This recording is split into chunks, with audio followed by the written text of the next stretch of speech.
বাংলাদেশে ফ্রিল্যান্সিং শব্দটা শুনলেই আমাদের চোখে কি ভাসে?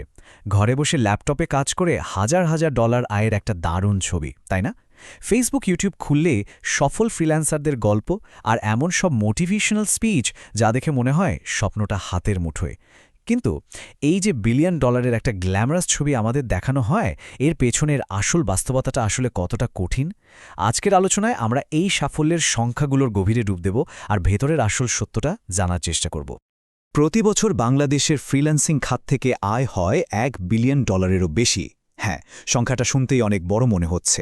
আর এই অর্জনের কারণে বিশ্ব ডিজিটাল অর্থনীতিতে বাংলাদেশ কিন্তু একটা বেশ গুরুত্বপূর্ণ জায়গা করে নিয়েছে।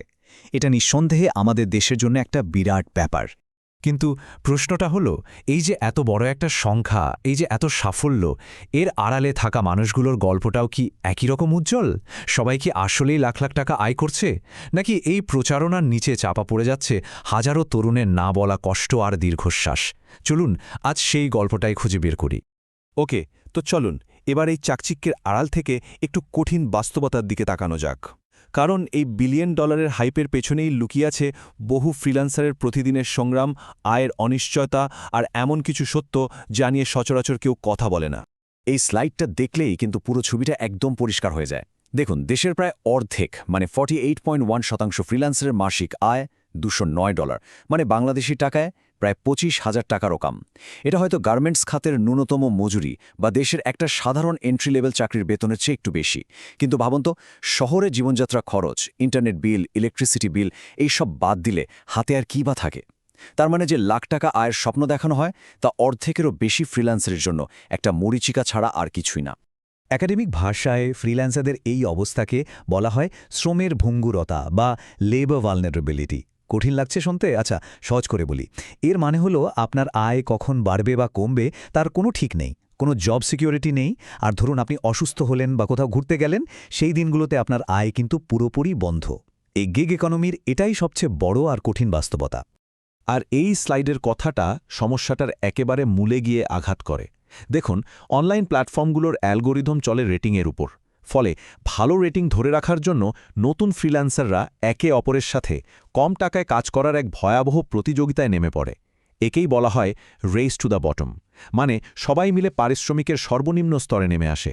এতে ক্লায়েন্টদের লাভ হয় ঠিকই, কিন্তু দিন শেষে শ্রমের মূল্য আর সম্মান দুটোই কমে যায়। চলুন এবার সবচেয়ে ভয়ঙ্কর দিকটা নিয়ে কথা বলি, আর সেটা হলো এই ফ্রিল্যান্সিংয়ের স্বপ্নকে পুঁজি করে গড়ে ওঠা প্রতারণার এক সুবিশাল ইকোসিস্টেম। ভুল মোটিভেশন আর রাতারাতি বড়লোক হওয়ার লোভ দেখিয়ে কিভাবে একদল প্রতারক আমাদের তরুণদেরকে ফাঁদে ফেলছে, সেই প্রতারণার নানা রূপ এবার আমরা একটু কাছ থেকে দেখব। এই স্লাইডটা খুব ভালোভাবে খেয়াল করুন, কারণ এখানেই সবচেয়ে বড় ফাঁদটা পাতা হয়। দেশের আনাচে কানাচে গজিয়ে ওঠা আইটি ট্রেনিং সেন্টারগুলো ঠিক এভাবেই মানুষকে বোকা বানায়। তারা বলে 100% চাকরির গ্যারেন্টি, যা পুরোপুরি একটা মিথ্যা কথা। তারা বলে 3-7 দিনেই আয় শুরু, যা আসলে অসম্ভব। আর সবচেয়ে বড় রেড ফ্ল্যাগ কোনটা জানেন? যখন তারা কাজ দেওয়ার আগে কোনো সফটওয়্যার, টুলস বা রেজিস্ট্রেশনের জন্য আপনার কাছে টাকা চায়। একটা কথা একদম মাথায় গেঁথে নিন, আসল ফ্রিল্যান্সিংয়ে ক্লায়েন্ট আপনাকে টাকা দেবে, আপনার কাছ থেকে কখনো টাকা নেবে না। এই যে শর্টকাটে বড়লোক হওয়ার মানসিকতা, এর সবচেয়ে ভয়াবহ পরিণতি হল MTFEর মতো স্ক্যাম। এরা কি করেছিল? একটা অ্যাপের মাধ্যমে প্রতিদিন নিশ্চিত লাভের লোভ দেখিয়েছিল। মানুষ শুরুতেই অল্প লাভ পেয়ে বিশ্বাসও করে ফেলেছিল। যখন লক্ষ লক্ষ মানুষ আরও বড় বিনিয়োগ করা শুরু করল, ঠিক তখনই 2023 সালের আগস্টে তারা পুরো প্ল্যাটফর্মটা বন্ধ করে দিয়ে প্রায় $1 বিলিয়ন নিয়ে হাওয়া হয়ে গেল। এটা একটা ক্লাসিক পনজি স্কিম, যা দ্রুত ধনী হওয়ার মিথ্যা মোটিভেশনকে কাজে লাগিয়ে সাধারণ মানুষের সব কেড়ে নেয়। এমনকি আপওয়ার্ক বা ফাইবারের মতো ভালো প্ল্যাটফর্মেও কিন্তু প্রতারণার শেষ নেই। ভেরিফাইড অ্যাকাউন্ট ভাড়া দেয়া, লগইন তথ্য চুরি করা, টেস্ট কাজের নামে পুরো প্রজেক্টটা করিয়ে নেওয়া, অথবা কাজ জমা দেওয়ার পর ক্লায়েন্টের পেমেন্ট না দিয়ে উধাও হয়ে যাওয়ার মতো ঘটনা এখানে প্রায়ই ঘটছে। তাই সবসময় সর্বোচ্চ সতর্ক থাকতে হয়। এখন আসল প্রশ্ন হলো, বাংলাদেশে এই ধরনের প্রতারণা আর ভুল মোটিভেশনের বাজার এত রমরমা কেন? কেন এত মানুষ প্রতারণার শিকার হচ্ছে? এর উত্তরটা লুকিয়ে আছে আমাদের সামাজিক এবং কাঠামোগত কিছু গভীর সমস্যার মধ্যে, যা প্রতারকদের জন্য একটা উর্বর জমি তৈরি করে দিয়েছে। এর মূল কারণগুলো দেখুন। প্রথমত, দেশে চাকরির অভাব, যা তরুণদেরকে সহজে আয়ের যে কোনো পথের দিকে ঠেলে দেয়। দ্বিতীয়ত, পেপ্যালের মতো আন্তর্জাতিক পেমেন্ট গেটওয়ে আমাদের দেশে নেই। ফলে ফেসবুক গ্রুপের মাধ্যমে ঝুঁকিপূর্ণভাবে ডলার কেনাবেচা করতে হয়, যেখানে প্রতারিত হওয়ার চান্স অনেক বেশি। এর সাথে আছে ডিজিটাল জ্ঞানের অভাব এবং প্রতারিত হলে আইনি ব্যবস্থা নেওয়ার সুযোগ না থাকা। এই সবগুলো বিষয় একসাথে মিলে প্রতারকদের কাজটা অনেক সহজ করে দিয়েছে। আরেকটা বড় কাঠামোগত সমস্যা হল এই লিঙ্গ বৈষম্য। পরিসংখ্যানটা দেখুন, দেশের ফ্রিল্যান্সারদের মধ্যে ৯২.৩% হল পুরুষ আর নারী মাত্র ৭.৭%। এটা পরিষ্কারভাবে দেখায় যে এই ডিজিটাল অর্থনীতিতে নারীদের প্রবেশ করার পথে এখনও কত সামাজিক, পারিবারিক এবং প্রযুক্তিগত বাধা রয়ে গেছে।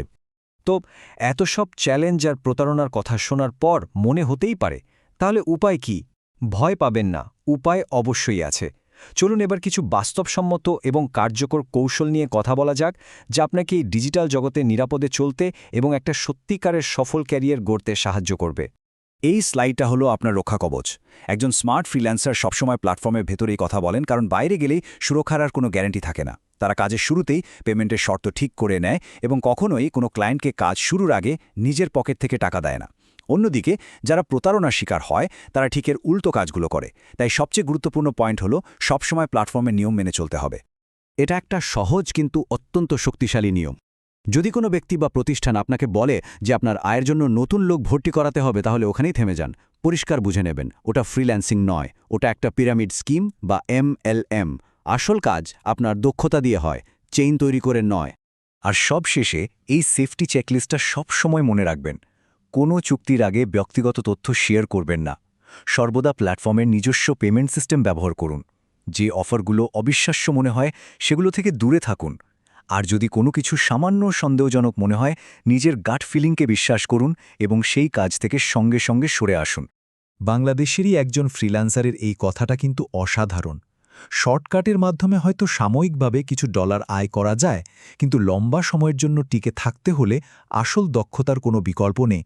একজন অদক্ষ ফ্রিল্যান্সার শুধু নিজের না, আন্তর্জাতিক মার্কেটে পুরো দেশের ফ্রিল্যান্সার কমিউনিটির সুনাম নষ্ট করে।